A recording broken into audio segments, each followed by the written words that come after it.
Kedengarannya sih, gratifikasi itu mirip dengan gravitasi. Tapi ternyata beda. Bahkan, konon keduanya bisa dianggap saling kebalikan. Jangan sampai salah ngomong. Gratifikasi. Kita pastinya masih ingat dengan pelajaran di sekolah tentang Bapak Isaac Newton dari Inggris. Suatu ketika, beliau duduk-duduk di bawah pohon dan kejatuhan buah apel. Dari kejadian itu, Pak Newton mendapat ilham tentang gaya tarik bumi, yakni gravitasi. Nah, kalau gratifikasi itu adalah kebalikan dari yang dialami Pak Newton. Melawan hukum alam. Buah apelnya justru terbang ke atas, dari tanah menuju pohon. Ini tentu bukan sulap dan bukan sihir. Sekarang, mari kita umpamakan pohon sebagai pejabat atau pegawai negeri. Lalu, tanah kita umpamakan sebagai rakyat dari semua lapisan masyarakat, termasuk pengusaha. Nah, buah apelnya ia bisa kita anggap sebagai bentuk pemberian atau gratifikasi. Jadi, dengan ilustrasi gambar ini, yang dianggap sebagai gratifikasi adalah segala macam bentuk pemberian yang diberikan oleh masyarakat atau pengusaha kepada pejabat atau pegawai negeri. Tentu saja, pemberian tersebut ada kaitannya dengan jabatan dari sang pejabat atau pegawai negeri itu. Gratifikasi ini bisa dianggap suap loh. Gratifikasi menjadi barang haram karena menyusahkan rakyat di sepanjang perjalanan hidup mereka. Gratifikasi menghancurkan moral bangsa.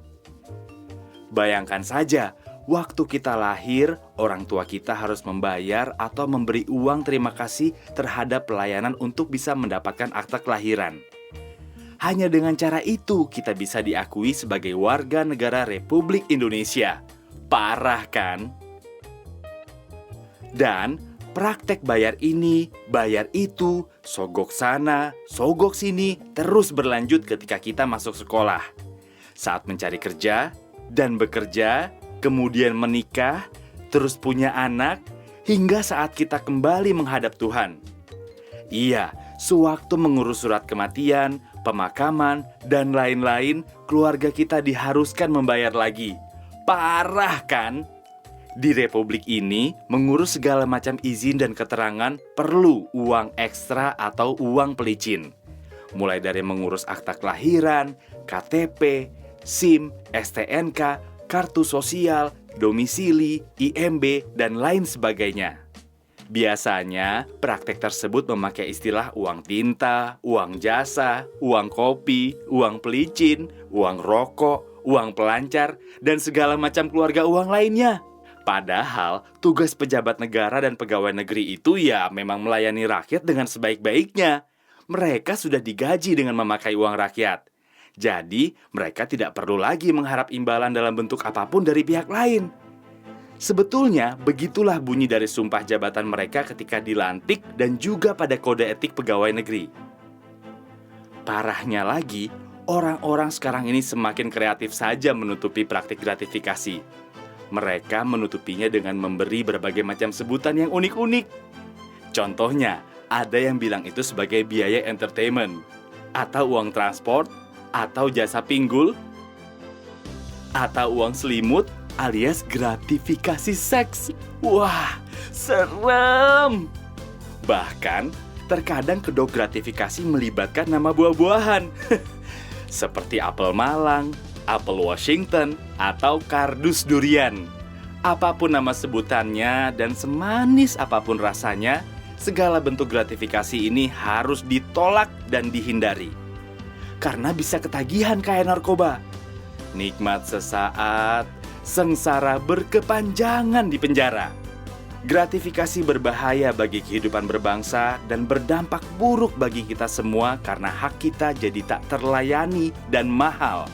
Gratifikasi mencederai rasa keadilan kita. Ini ada istilah kerennya loh, yakni high cost economy, atau biasa diterjemahkan sebagai ekonomi biaya tinggi. Karena kita membayar lebih mahal dari seharusnya. Ketika mengurus izin, pengusaha mengeluarkan biaya ekstra untuk memberikan suap atau gratifikasi kepada pegawai negeri atau pejabat negara. Biaya ini tentu dibebankan pada keuangan perusahaan tersebut, sehingga harga barang menjadi lebih mahal. Selain itu, gratifikasi merusak martabat pejabat dan pegawai negeri karena membangun mental pengemis dengan memperjualbelikan kewenangan. Gratifikasi dianggap suap jika penerimanya adalah pegawai negeri atau penyelenggara negara. Sebab, gratifikasi tersebut terkait dengan jabatan dan bertentangan dengan tugas dan kewajiban para pegawai negeri serta penyelenggara negara. Banyak hal bisa kita lakukan untuk membasmi praktik gratifikasi. Sebagai anggota masyarakat, kita harus stop pemberian dalam bentuk apapun kepada pegawai negeri atau penyelenggara negara. Jika kita seorang pengusaha, jangan lagi jadi setan penggoda dengan memberi uang pelicin. Kalau pekerjaan kita sebagai pegawai negeri, jangan sampai menerima gratifikasi dalam setiap pelayanan yang diberikan kepada masyarakat, apalagi meminta. Selain itu, kita semua harus mengawasi dan melaporkan praktek-praktek gratifikasi kepada KPK. Negeri yang indah ini akan semakin nyaman bila mana tidak ada praktek gratifikasi. Sebab, hak masyarakat akan terlayani dengan maksimal dan gratis. Tidak ada pilih kasih di antara si kaya dan si miskin. Dengan membasmi gratifikasi, kebiasaan korupsi akan ikut menghilang dari budaya kita. Dampak lebih jauhnya, masyarakat semakin percaya kepada pemerintahnya.